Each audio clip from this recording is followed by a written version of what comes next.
Hello and welcome to Comic Book Wednesday. My name is Soken. Today we're covering the first hero of the Absolute Universe, Wonder Woman, and her origins in The Last Amazon. Her origin story takes us to the wild isles of Hell, where we see Circe was banished to by the gods, and after many years of solitude, Apollo approached with a child in hand. That child being our hero, Diana Prince, who as punishment to the Amazons of Themyscira for a crime unknown was given to the witch Circe. Now, Circe initially left the child for dead, assuming the gods would stop at nothing to try and kill her. Though she quickly had a shift in attitude, returning for the child as she saw she was capable of defending herself, watching as the baby Diana flung a snake who tried to bite her. As the years went on, Circe grew attached to the child who, despite having immense strength, saw how gentle Diana was, fighting for the smallest creatures in the isle. Circe grew weary as she saw visions of Diana's future filled with trials and tribulations, as Hecate, her goddess, appeared giving more insight on Diana's fate, showing that her presence was not just a punishment, but a prophecy unfolding. Knowing that she could do nothing to prevent that fate that came, Circe prepared Diana by spending much time creating the first lasso, Sacrifice, a weapon capable of transmogrification. Diana continues to learn magic from her mother until one day she found a man washed on shore, introducing Steve Trevor. And finding him while Diana was out collecting materials that Circe needed, she dragged Steve onto land before he was grabbed by a hydra, forcing her to fight the beast until she was able to retrieve him and take him home to where she and her mother would help him recover. He couldn't be allowed to leave unaccompanied due to the dangers of the Isle, though in time Diana would take him to retrieve ingredients. After some time on an expedition, the two had stopped to settle. They talked about his home, Steve Trevor telling Diana about Gateway City, the short back and forth leading Diana to realize his presence was a test and she'd need to send him back, which led her to start working on a spell, which her and Circe paused as her mother informed her of the final ingredient, which was a large sacrifice. And as night fell and the three rested, Diana woke late behind her mother's back, and she sent Steve Trevor home, having given her sacrifice by severing her own arm, the dominant arm of a great warrior. And while she was still able to replace it with magic, it'd never truly be quite on par.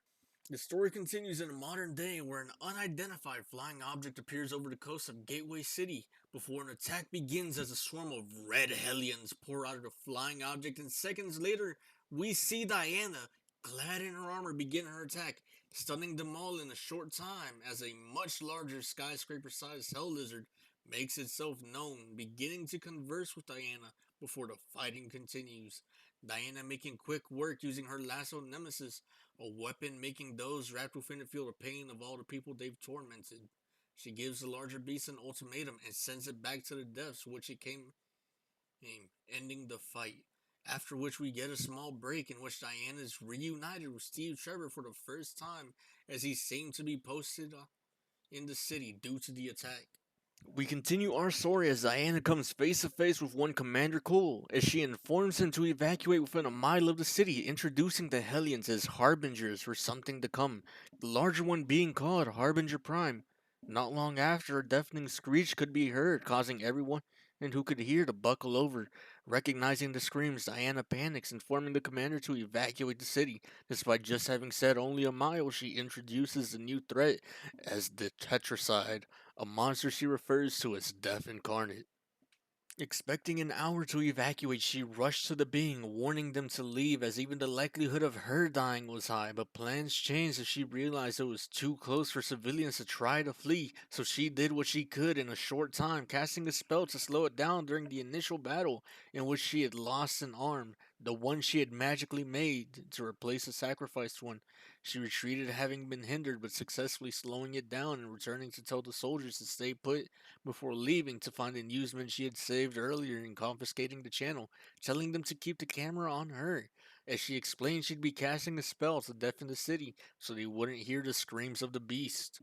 Having used many of the resources in her possession to cast a spell, Diana had been introduced to two modern day witches, Gia and Etta Candy, who helped her find the materials that were common on our plane but rare in the Hells. She used the resources she had remaining and obtained to create a new arm before leaving to encounter another familiar face, Barbara Minerva, a researcher and expert on the Greek mythos who Diana told to hide with Steve and Candy as she left and prepared for combat before finding the Tetracide has found its way to the city, seeking to find its victims since they weren't coming out to it. So she had to act fast, smashing a bottle of screams in the ocean to attract it away from the city, taking the time to cast a spell, retrieving her sword and enhancing its size before striking the Tetracide in a single attack, cleaving it in half, rendering it immobile.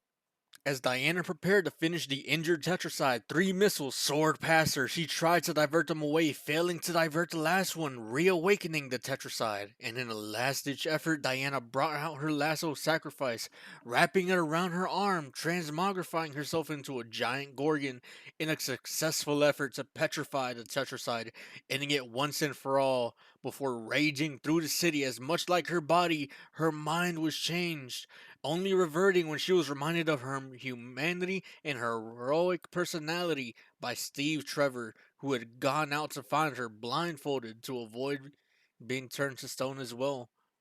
And just like that, the first story ends with Diana celebrating her victory by smashing the petrified Tetracide. The next arc is built upon as she takes time to relax, simply for a hole in the sand to open beneath her and the spectral.